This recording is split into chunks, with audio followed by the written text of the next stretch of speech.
এক অন্ধ লোক বড় একটা ব্যাংকের সামনে থালা নিয়ে বসেছিল। তার হাতে একটা কাগজে লেখা ছিল, আমি অন্ধ, অনুগ্রহ করে আমাকে সাহায্য করুন। সারাটা সকাল তিনি এভাবেই বসে আছেন, কিন্তু থালাতে মাত্র কয়েকটি পয়সাই পড়েছে। ব্যাংকের এক কর্মকর্তা ব্যাংকে যাওয়ার সময় বিষয়টি লক্ষ্য করে লোকটির কাছে এসে হাতে থাকা কাগজটি পাল্টে অন্য একটি কাগজ ধরিয়ে দিল। এরপর আশ্চর্যজনকভাবে সবার সাহায্যের পরিমাণ বেড়ে গেল, তার থালাও ভরে উঠল। বিকালে সেই ব্যাংকার তার অফিস থেকে বেরিয়ে লোকটিকে দেখতে এলো। তার গলা চিনতে পেরে অন্ধ লোকটি তাকে জিজ্ঞেস করলো, তুমি এমন কি করেছো কাগজে, যাতে মানুষ আমাকে এত সাহায্য করছে?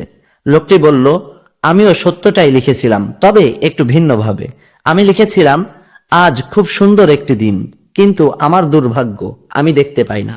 আসলে দুটো লেখায় মানুষকে বলে যে লোকটি অন্ধ, কিন্তু প্রথম লেখাটি শুধু বলে সে অন্ধ, আর দ্বিতীয় লেখাটি মানুষকে বলে যে তারা ভাগ্যবান, কারণ তারা অন্ধ নয়।